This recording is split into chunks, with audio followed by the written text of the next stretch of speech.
Merci Monsieur le Président, Madame la rapporteure, mes chers collègues.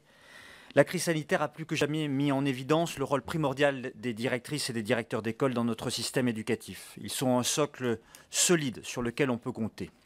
J'ai une pensée toute particulière pour les directrices, les directeurs d'école de mon arrondissement, le 18e, parce qu'ils sont notamment en zone d'éducation prioritaire et zone d'éducation prioritaire renforcée.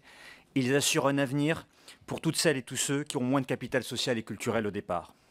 En première ligne pour gérer les fermetures des écoles, en première ligne pour l'enseignement en distance. Les directeurs d'école ont su gérer l'urgence de la continuité pédagogique et de l'accueil des enfants. Leur travail s'est étendu bien au-delà de leurs fonctions habituelles, lorsqu'ils ont dû maintenir par exemple le lien à distance avec leurs collègues, proposer un tutorat sur l'usage des outils numériques disponibles, préserver le lien avec les familles et les collectivités, et faire avec les moyens du bord ou même inventer des nouvelles façons de communiquer. Lors de la reprise progressive, ils ont enfin dû appliquer un protocole sanitaire strict tout en gérant les doutes, les angoisses, souvent légitimes, des professeurs, des élèves et des parents. Ils ont fait preuve d'un sens de l'engagement, d'un sens de l'intérêt général dont nous pouvons être fiers. Dire que les directeurs d'école ont beaucoup de responsabilités est un doux euphémisme. La direction d'une école est un engagement à temps plein.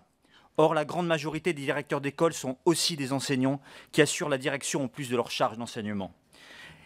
Et le pouvoir de décision n'est pas toujours évident pour eux. Afin qu'ils puissent remplir correctement leur mission, il leur manque d'une part le temps et les moyens adéquats, et d'autre part une fonction reconnue comme telle. Cette situation génère naturellement des tensions, du stress, un sentiment d'impuissance ou parfois de lassitude, à tel point qu'il est devenu difficile d'attirer les jeunes générations, puisque près de 4000 postes seraient vacants. Il convient donc d'aller plus loin que le temps de décharge d'enseignement et de la faible bonification indiciaire qu'ils perçoivent aujourd'hui. C'est le sens de leur rôle même que nous devons revaloriser. Il faut donc s'interroger sur la définition et la reconnaissance de leur mission. Je salue la volonté de cette proposition de loi d'affirmer le statut décisionnaire du directeur d'école sur le plan pédagogique comme sur celui de la vie quotidienne.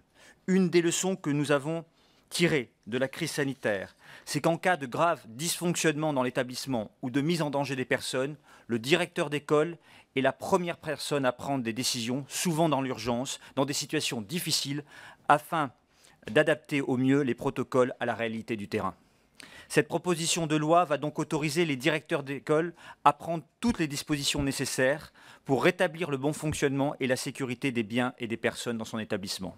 Il est ainsi primordial d'inscrire dans le marbre de la loi les missions afférentes à la fonction, ce qui va légitimer leur statut auprès de leur équipe pédagogique comme auprès des parents d'élèves. Je souhaiterais néanmoins évoquer 2 points importants. Le premier concerne l'emploi fonctionnel. Un directeur d'école doit-il être soumis à une obligation de mobilité? Il faut en effet du temps, beaucoup de temps pour fédérer une équipe et un projet, pour imposer sa marque et qu'un projet pédagogique se rôde et se perfectionne au fil du temps. Le second concerne les élections des parents d'élèves. Une étude d'impact a-t-elle été menée? L'universalité d'accès des parents aux élections, ainsi que la question de l'égalité de traitement d'ailleurs des parents sont constitutives de la démocratie scolaire qu'il semble important de préserver.